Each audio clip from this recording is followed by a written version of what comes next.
Boa noite, irmãos. Que a graça e a paz do nosso Senhor continue se fazendo presente nos nossos corações.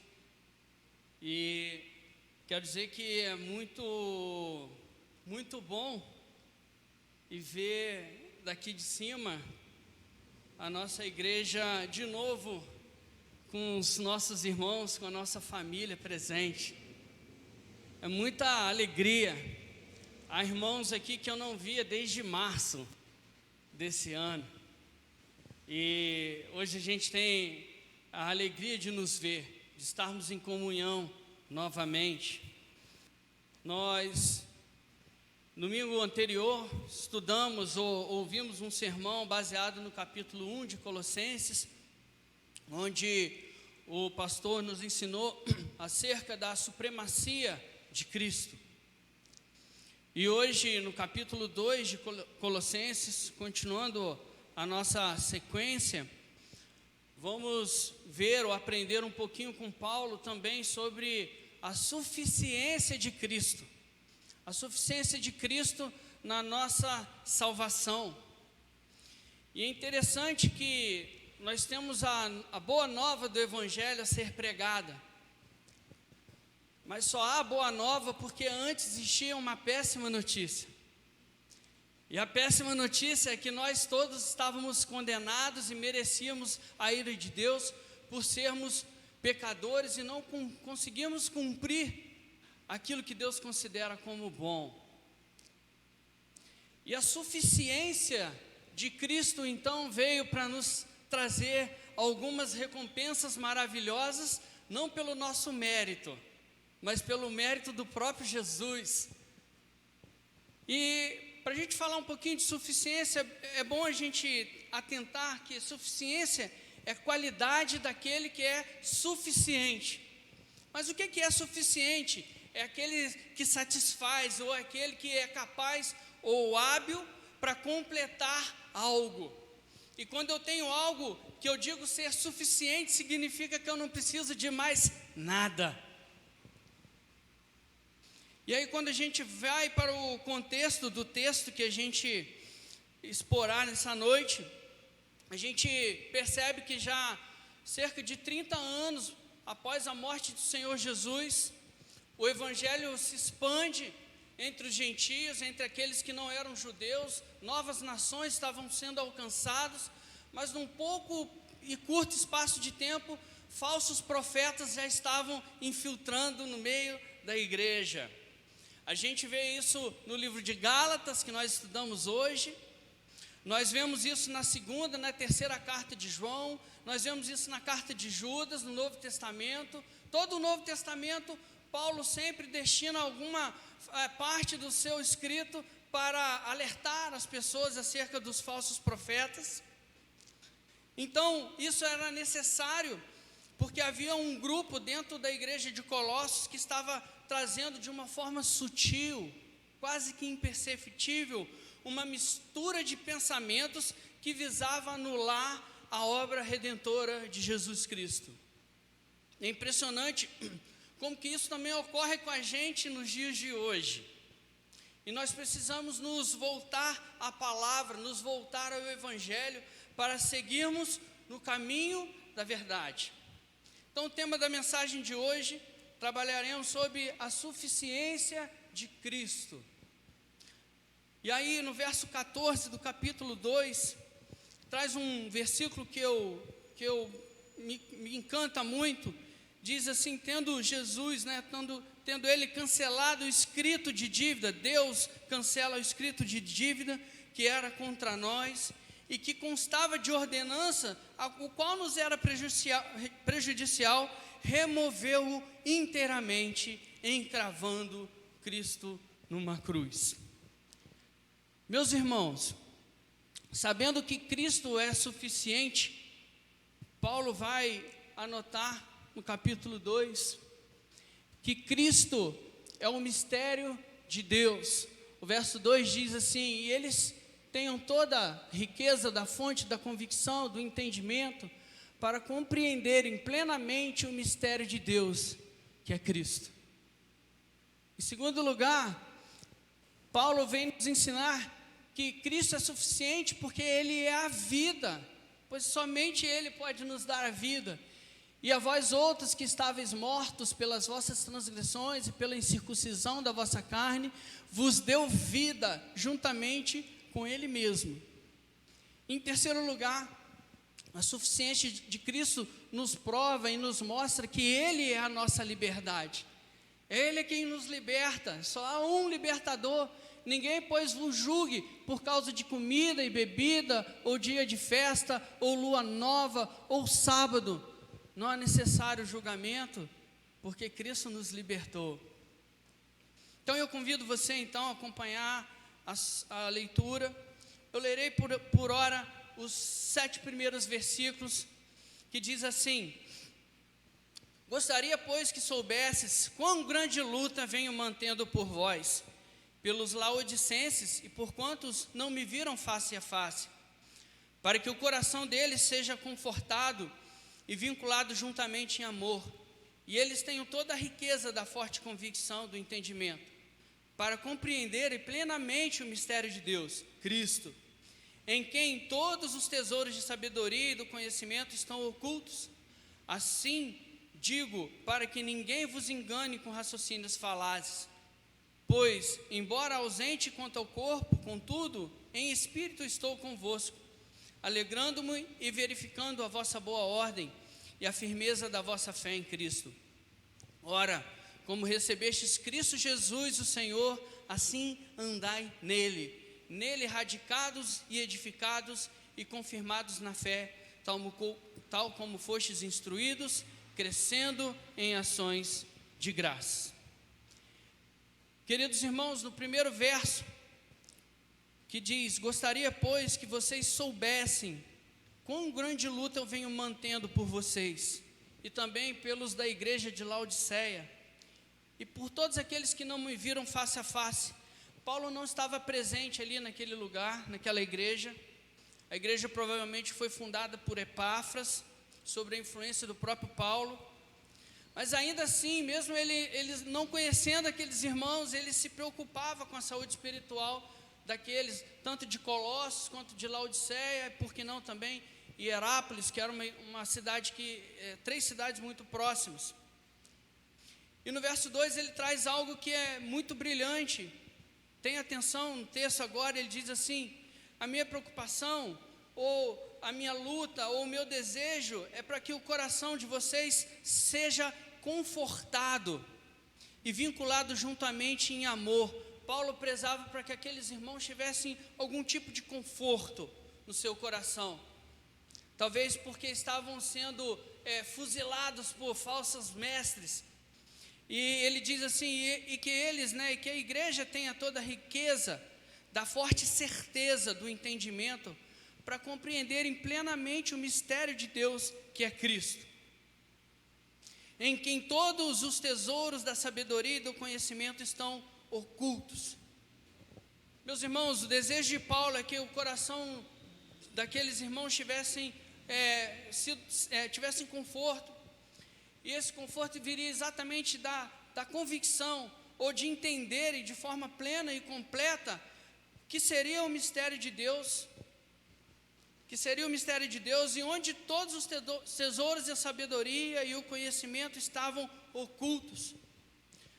Mas a minha pergunta é: por que será que ele levantou algo sobre esse mistério?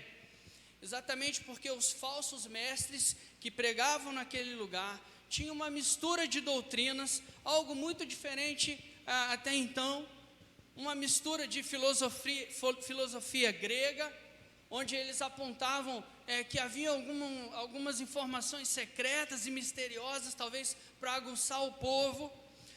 Eles misturavam também com o legalismo judaico sobre a circuncisão, a dieta lá de Levítico, os calendários, os sábados, mas também algo relacionado ou misturado com o misticismo ou o gnosticismo. E eles prometiam uma sabedoria secreta e misteriosa que seduzia aquele povo. E aí eu fiquei pensando, quem não se seduz pela curiosidade de descobrir algo misterioso? Aí eu fui lá na minha infância, quando eu era criança e eu ficava assistindo o desenho do Scooby-Doo, e que sempre tinha um vilão que no final era desmascarado, e a gente ficava ali, quem será? Quem será? Será que é esse? Será que é aquele? Isso mexe com a nossa curiosidade. Eu me lembro quando a curiosidade de saber quem matou a tal de Odete Roitman parou o Brasil, eu era uma criança. Não sou noveleiro, não gosto de novela, mas eu lembro que muitas pessoas ficaram curiosas. Hoje as séries da Netflix, né, séries lá de detetives, né, também são uma febre, porque desperta algum interesse nas pessoas. E exatamente os falsos mestres queriam ensinar que além da obra de Cristo precisava de algo mais para que a salvação fosse completa na vida daquelas pessoas. Mas Paulo estava aqui para refutar, para defender desses falsos ensinos. Mas que mistério é esse que trazia conforto? No capítulo 1, o pastor leu semana passada, você está com a sua Bíblia aberta, no verso 26 diz assim, o mistério que estivera oculto dos séculos e das gerações, agora todavia se manifestou aos seus santos. O verso 27 conclui dizendo assim, aos quais Deus quis dar a conhecer qual seja a riqueza da glória deste mistério entre os gentios. Isto é, o mistério é Cristo em vós, a esperança da glória. Eles estão dizendo aí que tem um mistério, mas o mistério já não é mistério mais. O mistério já chegou, ele está aqui, ele morreu, mas ele ressuscitou e está no meio de nós, é Cristo Jesus, o Filho de Deus.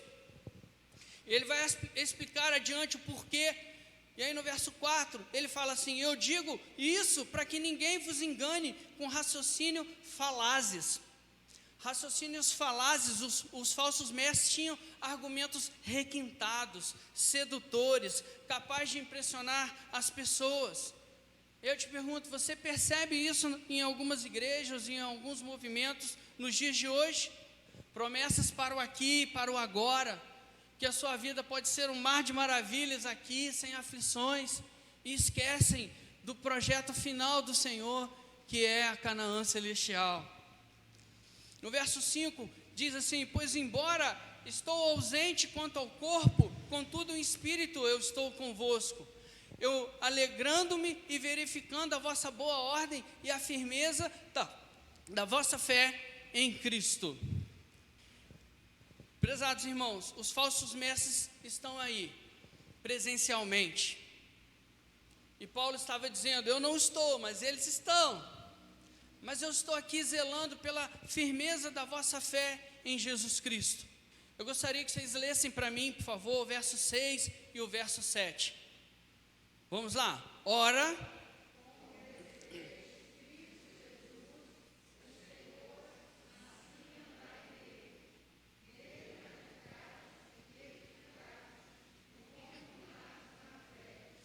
tal como fostes, crescendo em ações de graça. Para isso, meus irmãos, para que eles pudessem estar com a fé firmada em Cristo, ele diz assim, da mesma forma que um dia vocês reconheceram o ensinamento de Cristo, reconheceram Cristo como Senhor das vossas vidas, continuem andando com Ele, continuem ouvindo os ensinamentos dEle, continuem debaixo da doutrina dEle. Esse era o conselho de Paulo para Colossos, é o conselho dele para mim e para você. E aí no verso 7 ele fala assim, o que você precisa para andar em Cristo? Olha que interessante, estando nele radicados, radicado vem de raiz, de estabelecer raiz em Cristo. E ele fala de estar edificados é a ideia de construir a sua vida em cima do fundamento de Cristo. Confirmados na fé. Em outras traduções ele diz assim, que vocês sejam fortes na fé. Está aí uma parte do moto da juventude da igreja presbiteriana. Sejam fortes na fé. E ele conclui assim, crescendo em ações de graça, crescendo da ideia, opõe a uma proposta de amadurecimento, de santificação, de perseverança, sabendo que é Ele quem nos preserva no caminho dele próprio. Propõe também gratidão e alegria constante por saber que Ele é o mistério. Mas que mistério é esse? Presta atenção, a doutrina dos falsos mestres queria trazer o povo de volta a alguns costumes do Antigo Testamento, mas eles não eram capazes de enxergar que esses costumes lá de trás apontavam para Cristo Jesus. Eles diziam assim: só Cristo não basta, vocês precisam fazer alguma coisa pela mão de vocês. Mas, de acordo com a palavra, Jesus Cristo é o ápice do plano da salvação planejado por Deus. Tudo que foi construído no Antigo Testamento tem o seu desfecho em Cristo Jesus, aponta para Cristo, converge para Cristo. No Antigo Testamento, Deus se revelava de forma progressiva ao seu próprio povo, para um dia enviar um Messias. O Messias ele é proclamado em toda a Escritura no Antigo Testamento.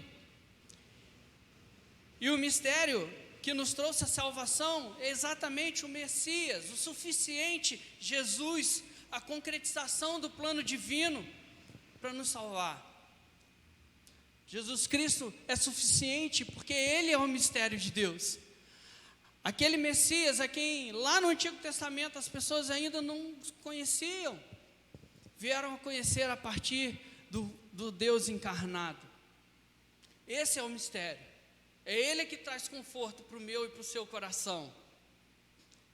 Prezados irmãos, e esse Cristo, que é o mistério de Deus, que é o Messias anunciado, Ele é suficiente, porque Ele é o único que pode nos dar a vida, porque Ele é a vida. O verso 13 diz exatamente assim, pode ler o verso 13 para mim mais uma vez? E a vós outros,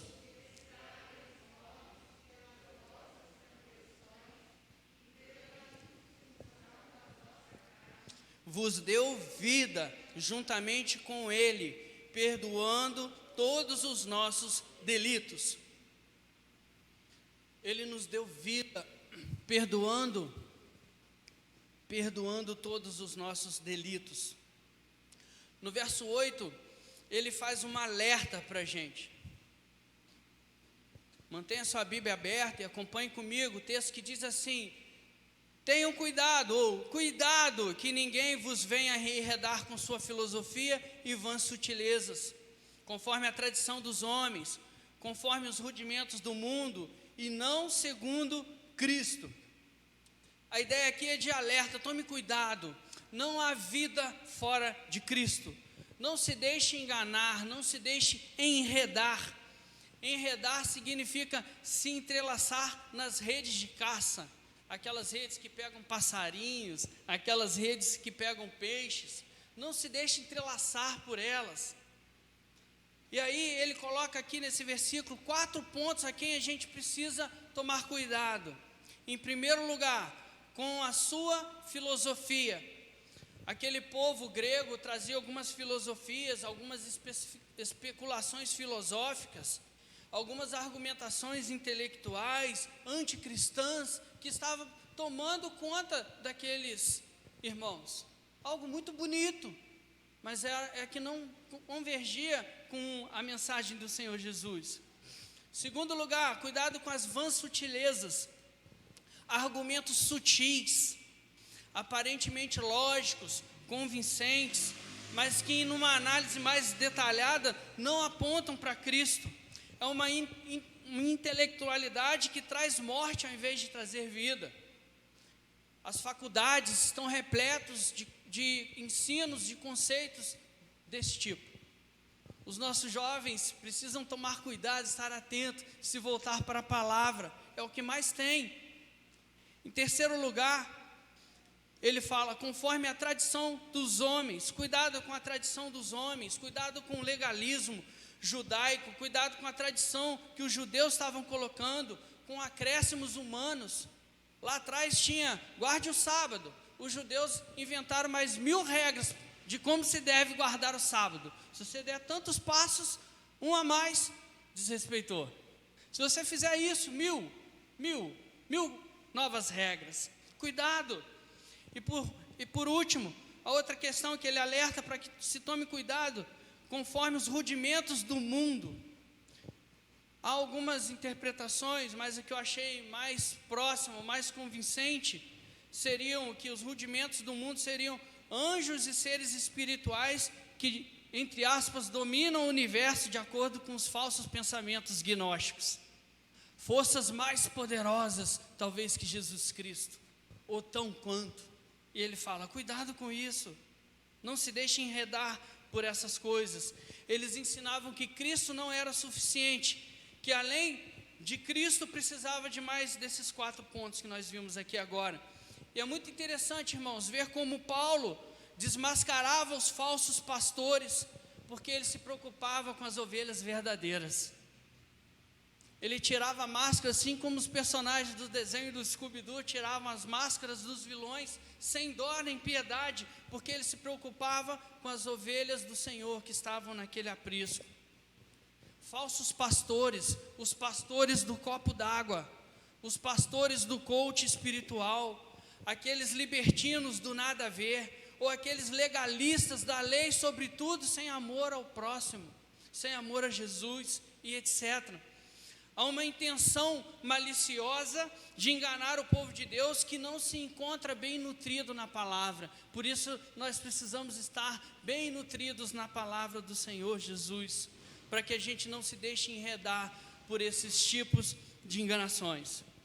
Paulo então vai responder defendendo um por um desses 4 pontos. E o verso 9 ele começa assim: porquanto nele, em Cristo, habita corporalmente toda a plenitude da divindade. Olha que interessante, porque em Cristo habita corporalmente, em plenitude, da divindade. Ele demonstra tanto a natureza 100% humana de Jesus Cristo, quanto a natureza 100% Deus em Jesus. Em outras palavras, Jesus, ele é o próprio Deus vivo, aquele que morreu, mas que venceu a morte. Por isso, ele é suficiente, porque ele é o Cristo que nos dá a vida. Jesus Cristo tanto é Deus, como nós lemos no capítulo anterior, no domingo passado, nele tudo foi criado. Ele é antes de todas as coisas, nele todas as coisas se sustentam. Colossenses 1, como homem encarnado, que de fato viveu, obedeceu à lei, diferente de nós, morreu, mas ressuscitou, mas venceu a morte. Paulo joga então por terra os argumentos dos filósofos que ensinavam que Cristo era somente um Espírito, e que ele não padeceu na cruz por nós, tentando invalidar então o sacrifício de Cristo. Não havia, a segunda palavra, um justo sequer. Não havia quem pudesse fazer completamente o bem, alguém que pudesse redimir os eleitos dos seus pecados. Somente um homem, 100% homem, 100% Deus. Cristo Jesus foi suficiente para apaziguar a ira de Deus.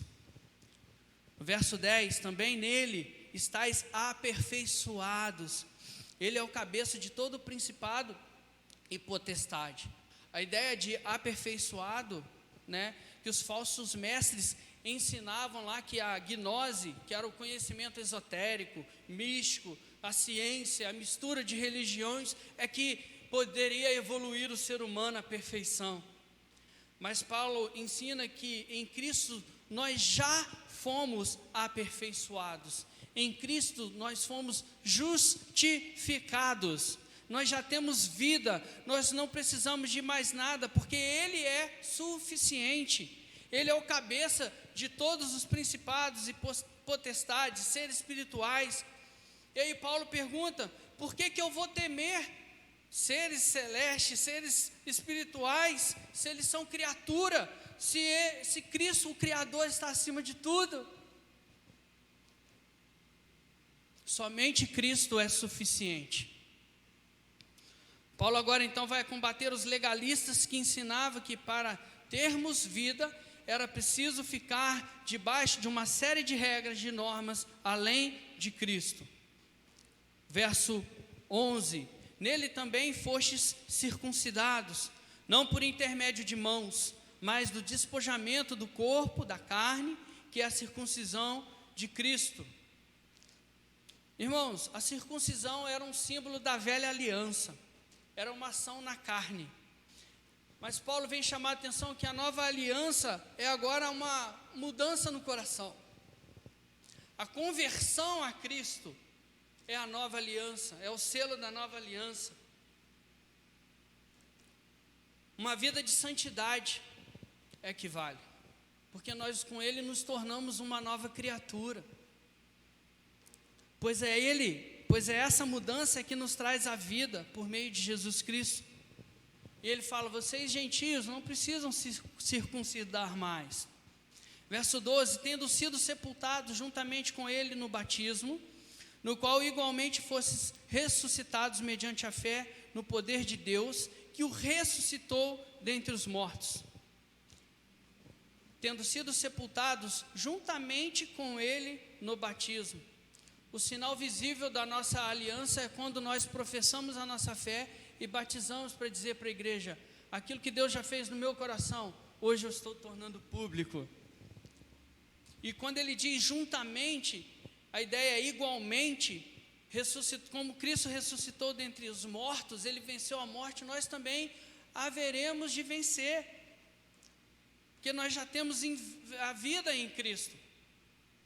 E agora a melhor parte deste capítulo, pelo menos no meu entendimento, que mais me chama a atenção, o verso 13, ele começa dizendo assim: e a vós outros, e a vocês, cada um de vocês que estão sentados neste banco, a vocês da igreja de Colossos, a vocês que estão em casa nos assistindo, a mim, tão pecador, e a vós outros que estáveis mortos pelas vossas transgressões, pelos vossos pecados e pela incircuncisão da vossa carne, vos deu vida juntamente com ele, perdoando todos os nossos delitos.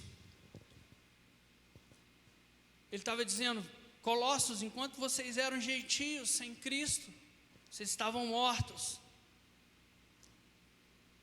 E quando nós ainda estávamos mortos, Cristo deu vida a mim e a você. A palavra diz que Cristo perdoou todos os nossos delitos, por isso que nós já somos aperfeiçoados, justificados, mesmo errante, mesmo falhando, porque enquanto estivermos com esse corpo carnal, haveremos de falhar, mas Cristo já carregou sobre ele todas as nossas iniquidades. Quando nós ainda estávamos mortos, Cristo nos perdoa, e o peso da lei que estava sobre os nossos ombros, em Cristo, suficientemente foram tirados. Isso se chama nova vida em Cristo Jesus. No verso 14, aí, então, ele bota a cereja no bolo. Tendo cancelado o escrito de dívida que era contra nós e que constava de ordenanças, o qual nos era prejudicial, removeu inteiramente. A minha pergunta aqui para você: que escrito de dívida era esse que era contra nós e que constava de ordenança? O escrito de dívida era exatamente a lei do Senhor, os 10 mandamentos, porque tudo que está lá é contra nós, porque nós somos incapazes de cumpri-lo. Quando ele diz: não terás outros deuses diante de mim, é contra mim, porque às vezes eu coloco outras coisas no lugar do meu Deus, é contra mim. Quando ele diz honrar pai e mãe, é contra mim, é contra nós, porque em algum momento nós falhamos nesse mandamento.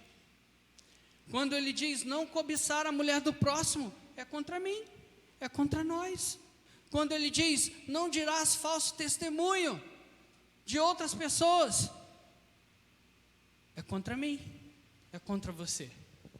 Consegue perceber como que nós somos incapazes de cumprir a lei. Tudo isso é contra mim, contra você, porque nós quebramos esses mandamentos. Se eu não estou enganado, Tiago fala, se você quebrou um, quebrou tudo. Se eu te der um contrato com 10 cláusulas e você quebrar uma, você quebrou o contrato.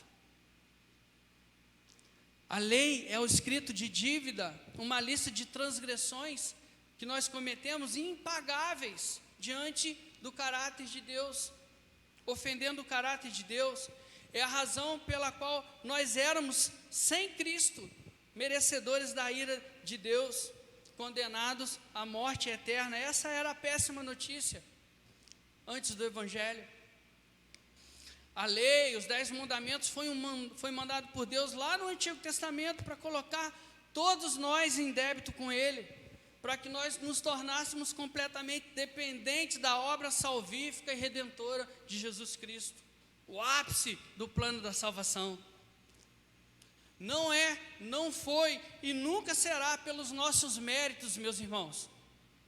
Isso deveria nos tirar todo o orgulho que temos quando nós achamos que somos melhores do que os outros. Isso deveria tirar todo o nosso orgulho quando nós achamos que somos melhores do que A ou do que B, ou que eu conheço mais do que A ou do que B, ou que eu me porto assim ou mais ou melhor do que A ou do que B. Nós estamos na mesma condição, dependentes daquele que é o único e que pode nos dar a vida eterna, Jesus, o suficiente Salvador. Mas aí há uma pergunta interessante: como que Deus rasga e remove inteiramente o escrito da dívida, o escrito de dívida? Encravando Jesus Cristo numa cruz. Jesus Cristo, então, ele conhece a morte, mas ele vence a morte, para que nós tenhamos vida juntamente com ele. Olha o verso 15: e despojando os principados e as potestades, publicamente os expôs ao desprezo, triunfando deles na cruz. Paulo gostava de usar exemplos de militares. E aí é interessante que o Cristo que nos dá a vida também triunfou sobre os anjos caídos, sobre Satanás e seus anjos. A ideia que ele fala aqui, despojando, o despojo de guerra, é quando alguém que está numa guerra vence o combatente, vence o inimigo.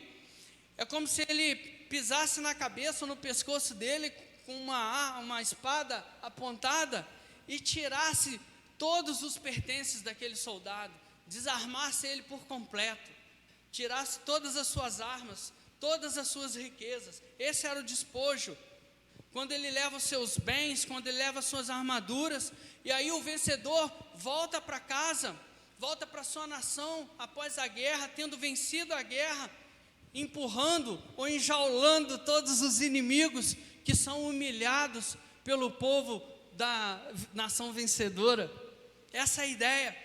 Satanás foi desarmado, Satanás foi vencido, Satanás foi humilhado diante da cruz onde Cristo foi pregado. Cristo faz isso para nos dar a vida e também trazer a nós a liberdade. Interessante que todos os cânticos que nós cantamos aqui, nós poderíamos repetir hoje agora, após a mensagem. Porque cada um trouxe uma parte da mensagem. E nós cantamos agora por último, se não estou enganado, eu sou livre, nada além do sangue de Jesus, que nos traz a liberdade. Do verso 16 em diante diz: ninguém, pois, vos julgue por causa de comida e bebida, ou dia de festa, ou lua nova, ou sábados. A ideia que Paulo está fazendo é: meus irmãos, agora vocês são livres em Cristo Jesus. Ninguém vos julgue por comer coisas que os judeus não comiam. O que contamina não é o que entra pela boca, mas é o que sai do coração. O calendário sagrado para o judeu, as festas, os sábados, não é condição para a sua salvação. É por isso que nós não o guardamos. Mas por que não é? E aí Paulo vai explicar a partir do verso 17. Porque tudo isso tem sido sombra das coisas que haviam de vir, porém o corpo é de Cristo. Tudo isso que foi pregado lá no Antigo Testamento, toda a lei e o legalismo judaico, essas questões que eram colocadas, era apenas a sombra. Eu já disse que Deus se revelava progressivamente ao povo lá do Antigo Testamento.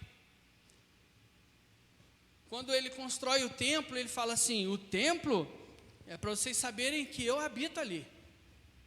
E hoje a Bíblia nos ensina que nós somos o templo do Espírito Santo.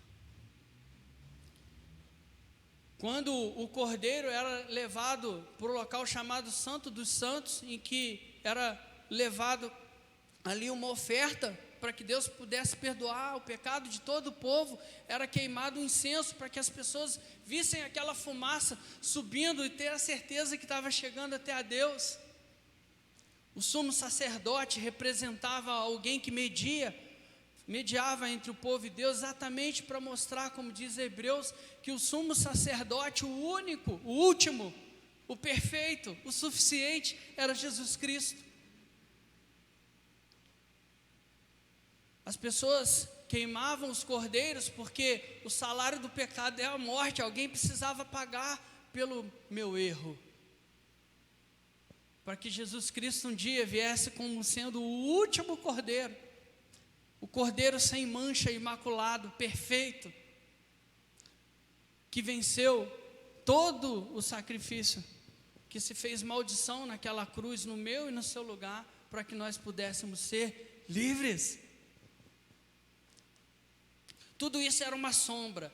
É como se você tivesse parado, conversando comigo numa esquina, e de repente do lado da esquina que a gente não pode ver, vem chegando alguém, e o sol contra ele vem iluminando uma sombra, e aí eu consigo perceber algumas características naquela sombra, eu consigo perceber alguém que está chegando, mas eu não tenho muitos detalhes daquele corpo, daquela pessoa. Mas quando ela atravessa a esquina e vira e vem em direção a nós, aí então eu consigo contemplar alguns detalhes, da cor do cabelo daquela pessoa, da cor dos olhos, se ela está rindo, se ela está com um semblante sério, os detalhes da roupa. Sabe, irmãos, tudo no Antigo Testamento era sombra, e quando Cristo vem, então, agora eu tenho aquilo que é real, e aí eu posso contemplar, e Paulo está mostrando isso para o povo, fala, vocês já podem contemplar, e nós hoje, em 2020, temos mais facilidade ainda de contemplar, porque nós temos todas as cartas, todos os livros, todos os escritos do Novo Testamento, para que nós pudéssemos então compreender a verdadeira revelação que é Cristo. Todo o cerimonialismo judaico, inclusive os sacrifícios de cordeiros no templo eram passageiros, porque Deus não queria outra coisa senão apontar que o seu cordeiro suficiente se entregou de forma definitiva por mim e por você. Eu não preciso mais da sombra, se eu posso contemplar o Cristo vivo no meu coração. Verso 18: ninguém se faça árbitro contra vós outros, pretextando humildade, culto dos anjos, baseando-se em visões, enfatuado, sem motivo algum, na sua mente carnal. O árbitro é aquele que julga. Interessante que quem julga com o objetivo de condenar não traz liberdade. Não se enrede, Paulo está dizendo, não se enrede por alguém que se diz melhor que você, porque diz ter visões de anjos, diz ter isso, ter aquilo, mas não passa de um pensamento carnal e orgulhoso que provém do coração do próprio homem. São hipócritas e mentirosos, gente que se apresenta como íntimo de Deus, mas vivem o contrário. Queridos irmãos, não há outra revelação que não seja a palavra escrita e inspirada por Deus. Verso 19: e não retendo a cabeça, da qual todo o corpo, suprido e bem vinculado por suas juntas e ligamentos, cresce o crescimento que procede de Deus. Ele está dizendo, essas pessoas que pensam assim não estão vinculadas ao cabeça que é Cristo. É Cristo quem sustenta o corpo, as nossas juntas, os nossos músculos, né? Todas as nossas articulações. É Ele que faz crescer como Ele quer que a gente cresça. Ele que faz a igreja se sustentar. E aí, no verso 20 a 23, eu vou ler aqui todos os versículos, que diz assim: se morrestes com Cristo, em outra palavra, se vocês morreram com Cristo para os rudimentos do mundo, porque como se vivesses no mundo, vos sujeitais a ordenanças. Não manuseis isso, não proves aquilo, não toque aquilo outro, segundo os preceitos e doutrinas dos homens, pois que todas essas coisas com o uso se destroem. Tais coisas com efeito têm aparência de sabedoria, como o culto de si mesmo, e de falsa humildade, e de rigor ascético. Todavia, não tem valor algum contra a sensualidade, não tem valor algum contra a corrupção ou coração corrupto. Paulo pergunta: se vocês já morreram por Cristo, por que se sujeitar a esse tipo de ordenança? Se come carne de porco, ao comer carne de porco, ela vai se destruir dentro do seu organismo. Se você toca, se você usa uma coisa, ou qualquer outra coisa, um sapato, qualquer outra coisa, essas coisas vão se destruir, porque elas são corruptíveis, não são eternas. E aí a pessoa vem e chega, fazendo com legalismo: você tem que fazer isso, tem que fazer aquilo, além de servir a Jesus. Tudo isso é culto de si mesmo, aparenta uma falsa humildade. É gente que vive em hipocrisia, como os fariseus. Um tempo atrás, eu fui representar o colégio onde eu leciono num evento chamado Gospel, e tinha lá uma cantora que botava para ferver na hora de cantar.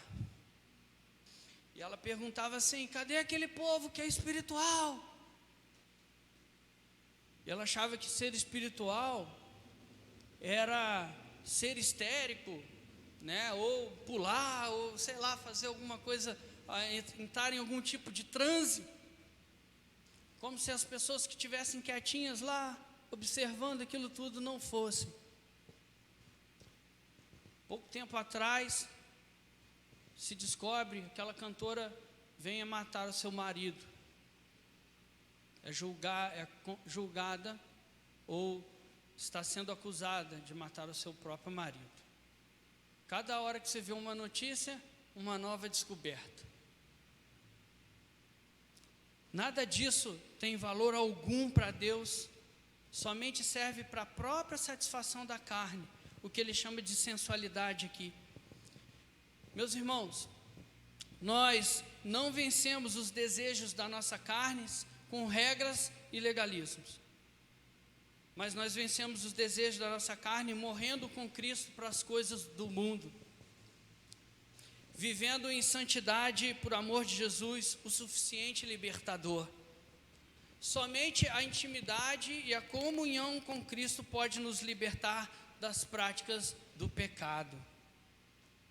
Nós precisamos matar dia após dia o velho homem e viver em novidade de vida, porque Ele nos fez nova criatura. Concluindo agora, quando a gente traz algumas aplicações bem práticas para o nosso coração, eu tiro uma conclusão e a convicção de que parece que essa carta foi escrita hoje de manhã para a nossa igreja, para os cristãos da atualidade. Hoje ainda tem gente querendo dar um passo para trás, no sentido de abraçar as coisas que ficaram para trás lá no Antigo Testamento. E quando as pessoas deixam de olhar para Jesus, o autor e consumador da nossa fé, e olham para esses rituais lá do passado, de certo modo, eles estão querendo invalidar o suficiente sacrifício de Jesus Cristo. Solus Christus, somente Cristo. A mensagem da reforma protestante, um tópico: somente o suficiente Jesus nos justificou. Ele é o mistério de Deus, Ele é o ápice do plano da salvação. Jesus, somente o suficiente Jesus nos tira do estado de morte para nos dar a vida eterna. Somente o suficiente Jesus nos liberta da escravidão do pecado e do legalismo. Quando eu falei as questões do Novo Testamento, a minha intenção aqui, de forma alguma, em hora nenhuma, é pregar que nós não devemos cumpri-la hoje pela consciência que temos de Cristo Jesus, o suficiente Salvador. Só que nós hoje cumprimos com alegria, com satisfação, com privilégio de ser filho do Senhor, por adoção. Então nós hoje cumprimos a lei não carregando um fardo, mas satisfeitos, querendo agradar e adorar ao nosso Deus em tudo aquilo que nós fazemos. Em Cristo, verdadeiramente, nós somos livres. É nele, irmãos, que está depositada a minha esperança. Que nós possamos, nessa noite, contemplar a suficiência de Cristo Jesus nas nossas vidas, porque só Ele nos basta.